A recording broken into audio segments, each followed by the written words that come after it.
Olá, boa tarde, bem-vindo ao meu canal do YouTube. Hoje vou conversar com vocês a respeito de algumas estratégias de marketing dos Estados Unidos.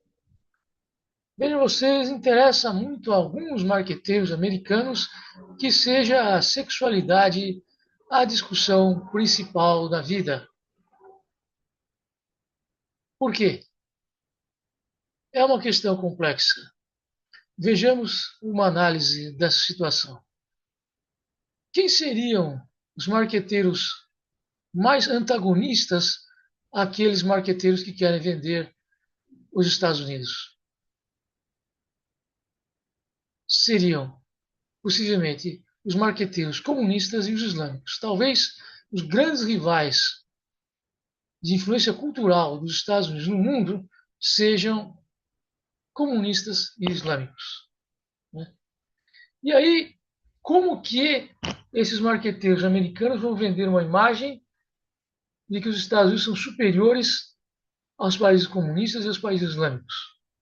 Uma das estratégias é vender que a sexualidade é a questão número um da vida e que, portanto, nos Estados Unidos, havendo maior liberdade para você escolher esse ou aquele gênero sexual do que em países islâmicos ou comunistas, seria, dessa maneira, os Estados Unidos um lugar melhor para se viver do que esses outros lugares.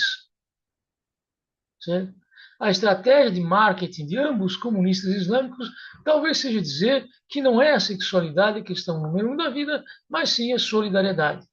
A solidariedade é um dos pilares do Islã, um dos pilares do Alcorão e um dos pilares dos regimes comunistas.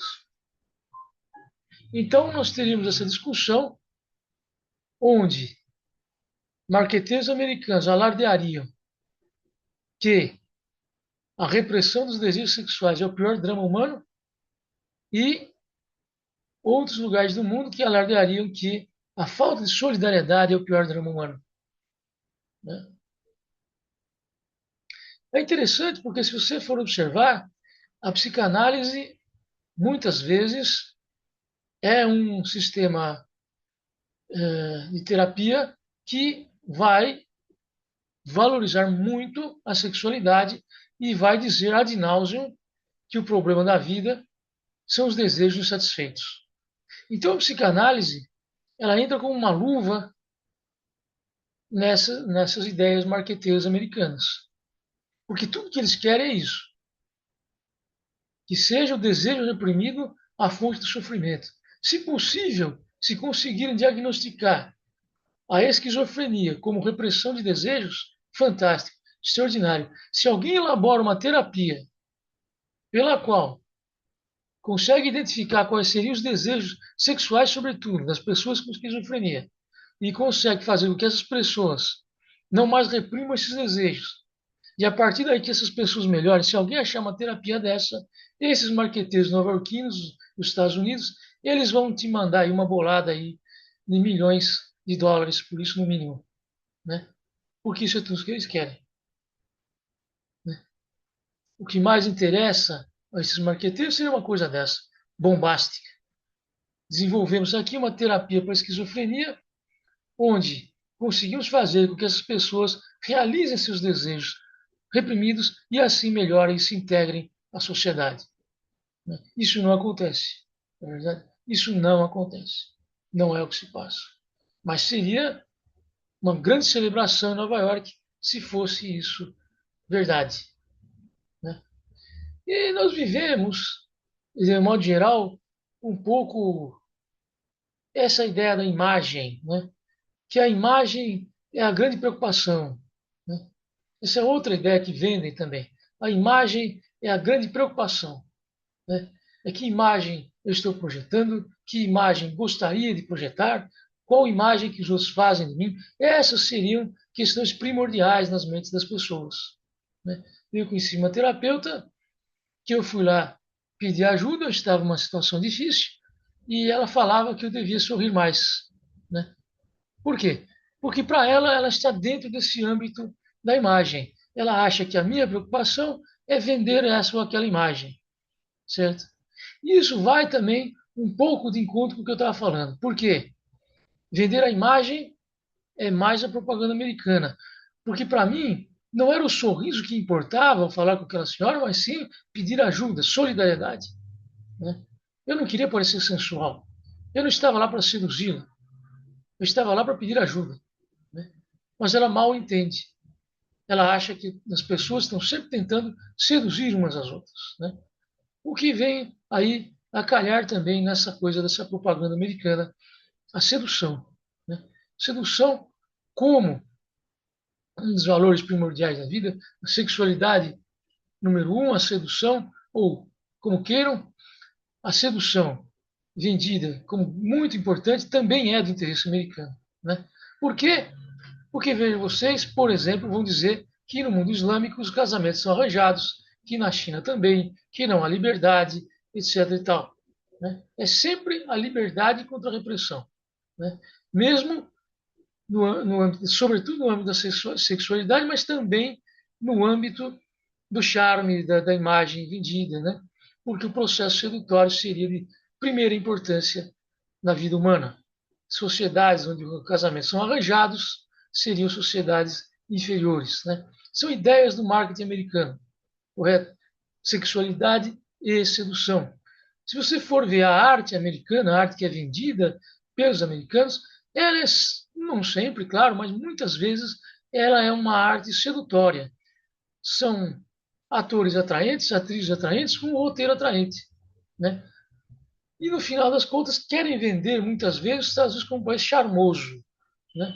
Os Estados Unidos seria um país charmoso, legal de se viver, porque lá as pessoas seriam mais charmosas do que no Islão e do que no comunismo.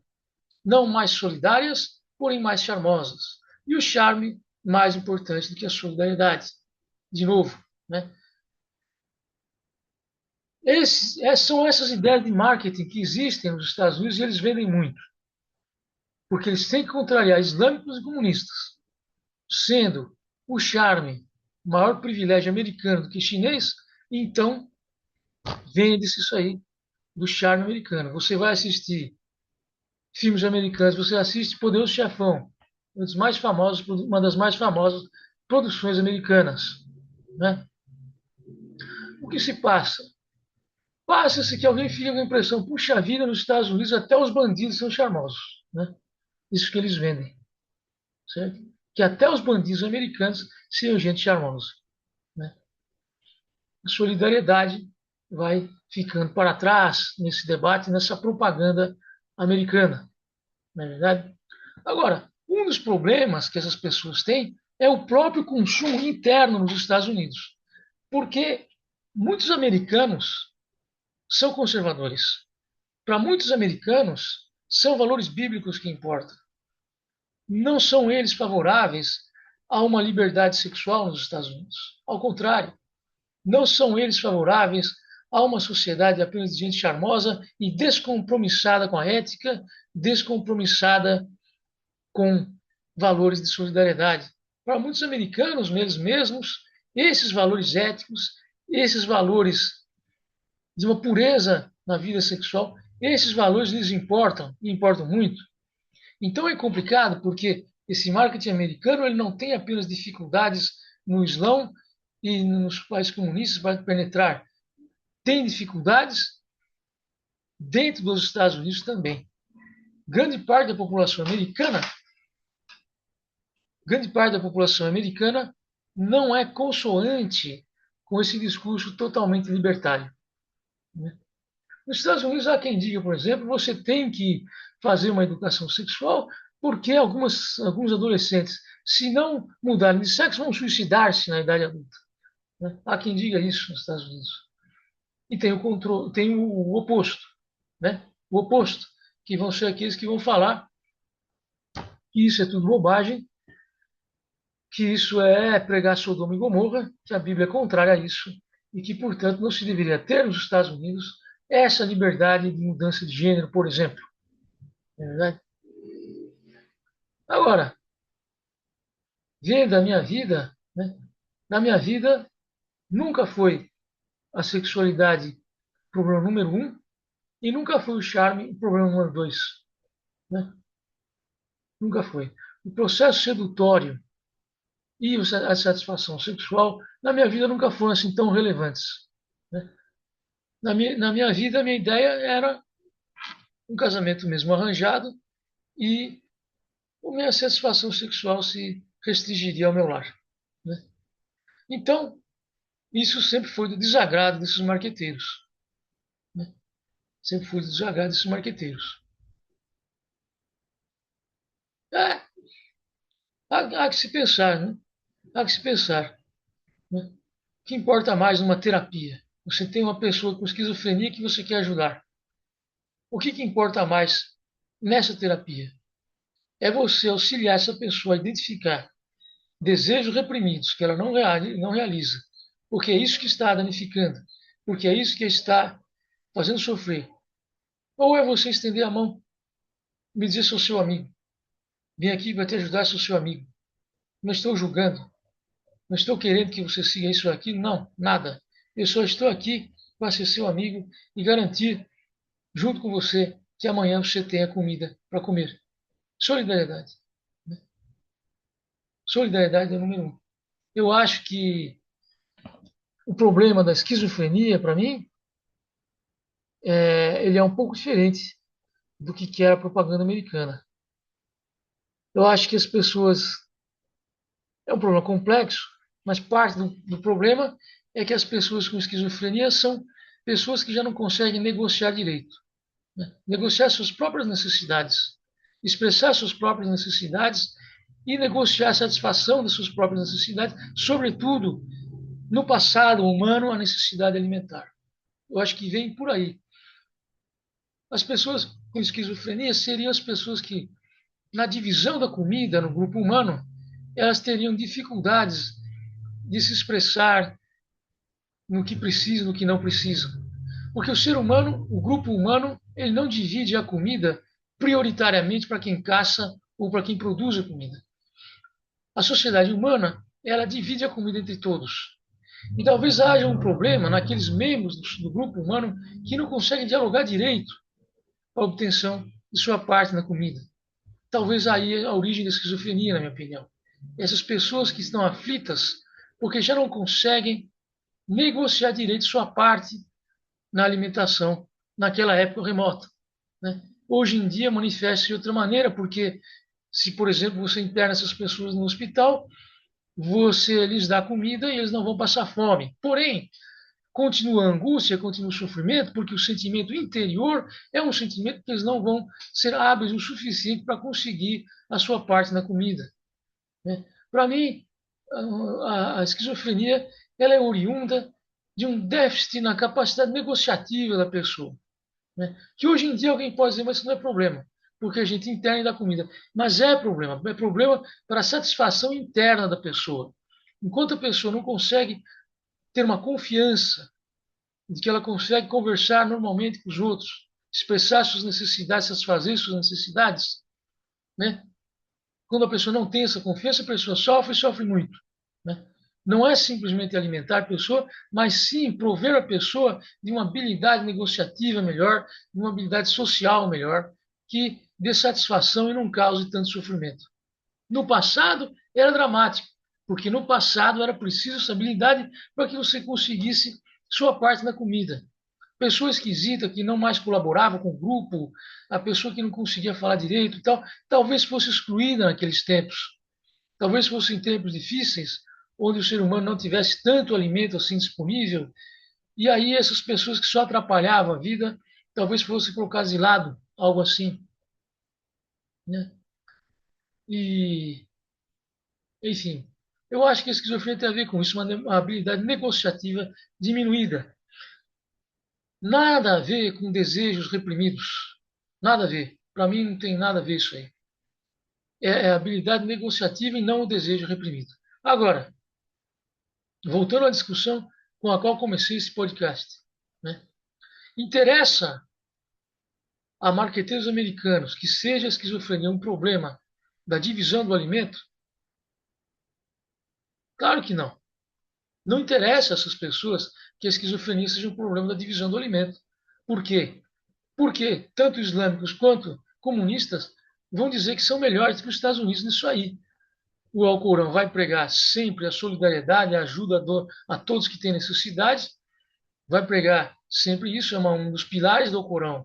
É esse, ajudar as pessoas que têm necessidades, e um dos pilares do comunismo é também o mesmo. Né?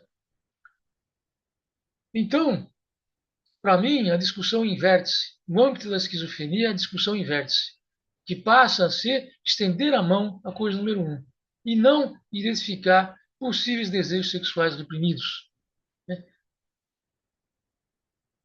Não é vender o país que é mais charmoso, não é ir para o país onde até os bandidos são charmosos. Eu acho que não é isso a prioridade de quem viveu esquizofrenia, por exemplo. Né? Para quem viveu esquizofrenia, de fato, eu acho que fica até meio que sem sentido, né? A busca de um lugar onde as pessoas, sei lá, eu, sejam por esse ou aquele motivo charmosos, etc. e tal. Fica mais importante viver num ambiente solidário. Fica mais importante poder expressar nossa solidariedade e sentir a solidariedade alheia. Isso é mais importante. Não é o charme, mas a solidariedade. E é essa discussão de hoje, desse podcast que eu trago a vocês. Os americanos têm estratégia de marketing, com certeza têm, e uma das grandes estratégias usadas ad nauseam por esses marqueteiros americanos é dizer que a sexualidade é o número um da vida, que as pessoas com desejos reprimidos são as que adoecem, e que os Estados Unidos, sendo a terra da liberdade no âmbito sexual, eles são o melhor lugar do mundo para que se possa viver. São os Estados Unidos também a terra do charme, onde todo mundo é charmoso, até mesmo os bandidos. Né? Desde Bonnie and Clyde até o Poderoso Chefão, os bandidos americanos são gente de extremo charme e poder sedutório. Na verdade, solidariedade, no tanto que se dane. Né? E assim que é. Eu termino aqui uma vez. Eu estava no cinema e antes que passasse o filme mostrou um pequeno documentário do Dalai Lama. Né? Duas senhoras estavam atrás de mim e uma comentou com a outra: Dalai Lama é pacifista, como que dizendo, adorei. Enfim, essa é a sociedade que vivemos. Essas senhoras são o produto dessa propaganda americana. Né? Uma sociedade em que a solidariedade é chutada de lado, em nome do charme ou sei lá do quê. Muito obrigado.